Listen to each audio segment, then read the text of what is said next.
Game Week 4 will be the last FPL challenge that is 5-a-side FPL. And the challenge we have is too big at the back. If you're wondering what that is, it would probably be like Eden Hazard if he had BBL, because that would definitely be too big at the back. He's already pretty juicy, if you know what I mean. But in FPL Challenge, it does mean that we have 30 million in budget to select our 5 players, and those 5 players get to be 3 defenders and 2 goalkeepers. Oh, they spoil us. Oh, what a great fun challenge this is. Wow, I cannot wait. Yay. But at least to make it a bit more exciting, clean sheets are worth double points. Yes, daddy. Out of players everybody is selecting then, for goalkeepers, Alisson, Edison and Raya are by far the most selected picks. We're somehow stealing 5th, even though he's no longer starting for Brighton. No comment. And then in defence, Trent, Virgil and Robertson, the 3 Liverpool defenders, are also the 3 most selected defenders. Shock. But even though we do have 30 mil, if you do select all 3 of those players and then select any other goalkeeper, you're in budget. So you can have a team like this. Yeah, that's not really much of a challenge, is it? Like, come on, at least give us like maybe 20 mil budgets. We have to actually try and work out a team. You can literally have every single team, apart from if you wanted white, didn't you? But you can have the 2nd most expensive team possible. There we are. But as always with FPL Challenge, if you go for a team like this, yes, you may do well, but you're probably not going to win it, because there will be somebody else that will also choose a team very similar to this, and then one of their players is different, and then that one player outscores you, and then there you go. You haven't won it, and like it. So if you do want to win it, you have to try and be a little different. So for my very own FPL Challenge Game Week 4 team, my team looks like this. Yes, it does. Yes, it has Onana, and yes, it has Luca Digne.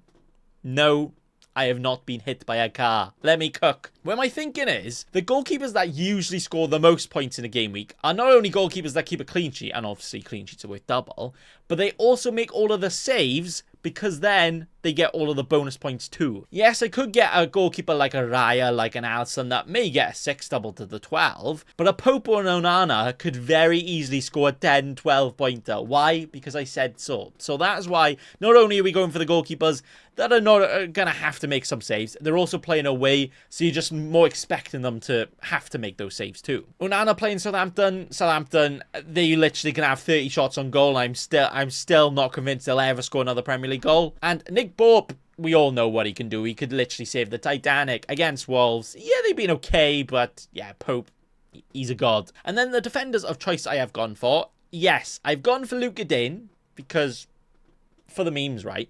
But also, I'm kind of looking at all the other fixtures. I'm like, what other one actually looks like a clean sheet outside of like a Liverpool? And I kind of landed on Villa vs Everton, because not only are Villa doing pretty good, Everton are wibbly wobbly right now, and also, you know, Digne against his old club, we just know how those kind of things go. He's going to score all of the points. And yes, the clean sheets are worth double, and that's what you should mainly go for. But the attacking potential with Digne, if he starts, obviously we could put in a Matson. You know, we get to see the lineups before we can lock it in anyway. That's all good. But he could get all the attacking returns. Same as Rico Lewis, who has been starting for the Man City and been doing very well. He did get an attacking return last week, I think, an assist. And maybe he can assist me in getting more points this week against the Brentford at home. Vardiol is quite a bit more selected. And, you know, you have the budget too. So people are like, why not?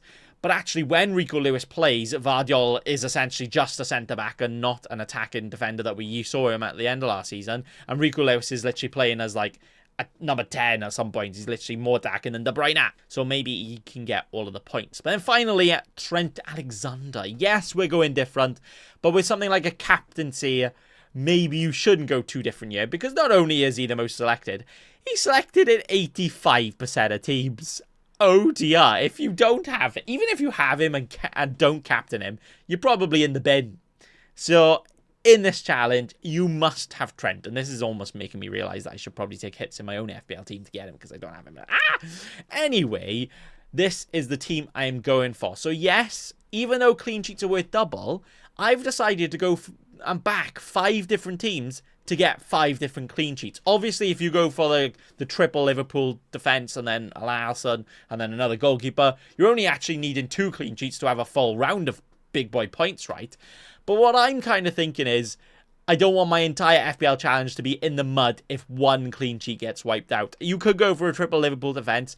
Yes, Trent and Robertson could get attacking returns, but if just one dodgy goal happens, which can always happen in the Premier League, no matter the team, then yeah, you've lost all of your points and the big boy unlucky. So what I'm thinking is, even though odds-wise it's probably worse because, you know, you're actually needing 5 clean sheets instead of just 1 or 2. But also, if you lose that 1 or 2, then it's okay because at least you got the rest of the team.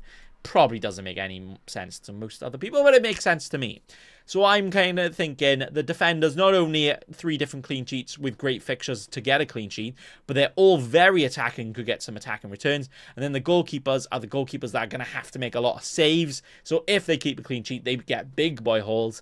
But then at the end of the day, clean sheets are the most important part. And I think all of these are very, very likely to keep a clean sheet. And that is my Gameweek 4 FPL Challenge team done. Shout out to Hitcham, who scored 27 points in Gameweek 3 to now be top on my mini league. Well done.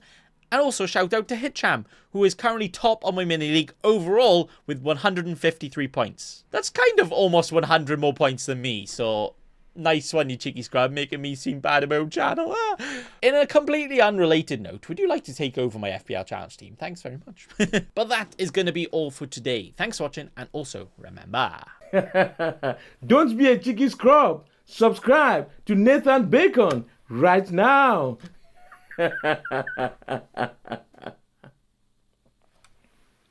Don't let your memes be dreams.